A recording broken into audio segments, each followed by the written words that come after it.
नमस्कार विद्यार्थी मित्रांनो, VS एज्युकेशन या चॅनलवर आपल्या सगळ्यांचे स्वागत आहे। तुम्ही तुमचे पाठ्यपुस्तक घेऊन बसा। जो पार्ट मी हायलाइट केलेला आहे तो पार्ट तुम्ही तुमच्या पुस्तकामध्ये टिक मार्क करून घेत चला। तर मित्रांनो, second chapter life processes in living organism part first याचे इम्पॉर्टंट टॉपिक व क्वेश्चन्स पाहूया। इथे जो पार्ट मी हायलाइट केलेला आहे तो पार्ट आहे, तो टिक मार्क करून घ्या। विद्यार्थी मित्रांनो, इथे तुम्हाला कार्बोहायड्रेटचे सोर्सेस दिलेले आहेत। For example milk, fruits, jaggery, cane sugar etcetera. व आपल्याला कार्बोहायड्रेटपासून किती किलो कॅलरी एनर्जी मिळते तेही तुम्हाला इथं दिलेले आहे। We get 4 kilo calorie energy per gram of carbohydrates. चला विद्यार्थी मित्रांनो, नेक्स्ट पेजवरती या।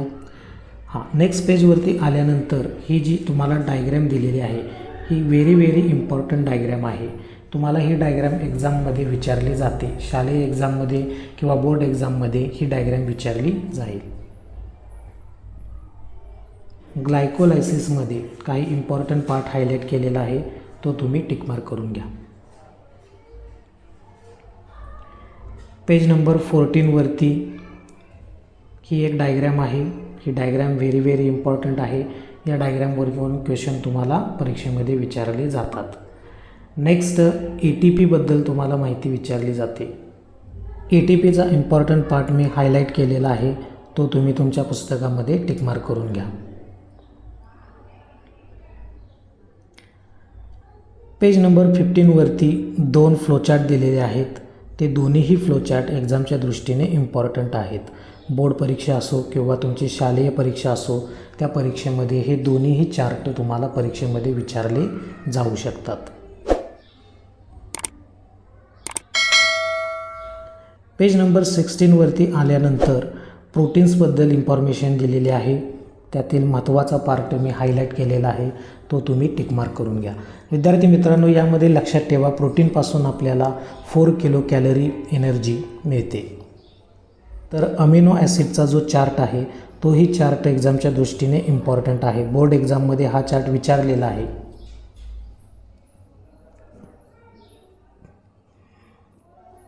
त्याच पेजवरती थोडंसं खाली आल्यानंतर काही पार्ट हायलाइट केलेला आहे, तोही पार्ट तुम्ही हायलाइट करून घ्या।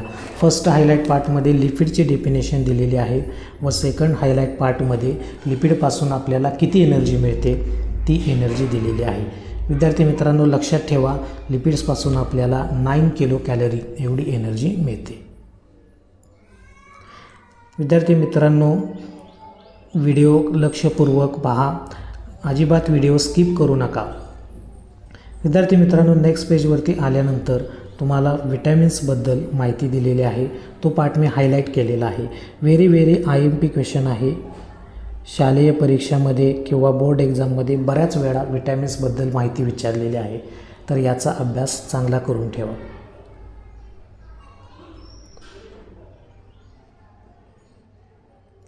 सेल डिव्हिजन या पॉईंटमध्ये काही इम्पॉर्टंट पार्ट मी हायलाइट केलेला आहे, तो पार्ट तुम्ही टिक मार्क करून घ्या व त्याचा अभ्यास करा।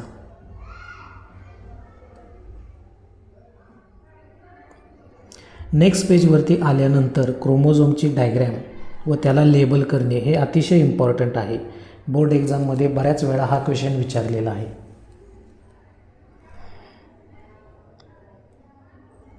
व त्याच पेजवरती मायटोसिसमध्ये प्रोफेज, मेटाफेज, ॲनाफेज व टिलोफेज याचे काही महत्त्वाचे पार्ट मी हायलाइट केलेले आहेत, तर ते तुम्ही टिक मार्क करून घ्या।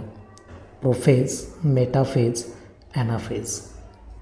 नेक्स्ट पेजवरती टिलोफेज दिलेला आहे, तोही पार्ट इम्पॉर्टंट आहे। विद्यार्थी मित्रांनो, थोडंसं खाली आल्यानंतर व्हॉट इज सायटोकायनेसिस असा क्वेश्चन तुम्हाला परीक्षेला येऊ शकतो, तर त्याबद्दलची इन्फॉर्मेशन मी हायलाइट केलेली आहे, ती तुम्ही टिक मार्क करून घ्या। आणि ही डायग्रॅम ही पाहून घ्या, डायग्रॅमवरूनही तुम्हाला क्वेश्चन विचारले जातात।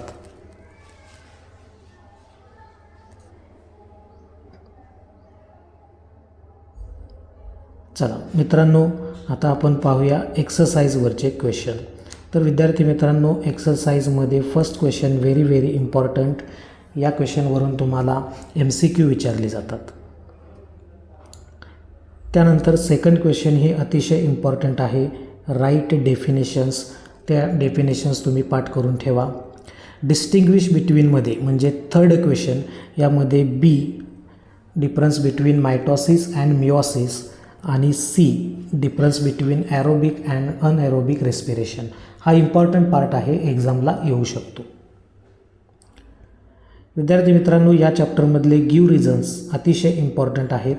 तर त्यामध्ये give reason a, give reason b, give reason c आणि गिव रिझन ई हे इम्पॉर्टंट आहेत. तर याचा चांगला अभ्यास करा.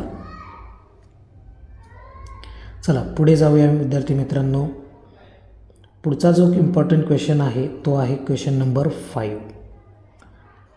विद्यार्थी मित्रांनो, ही डायग्राम चुकीची दिलेली आहे. ही डायग्राम तुम्हाला करेक्ट करायची आहे. IMP क्वेश्चन आहे, टिकमार्क करून घ्या.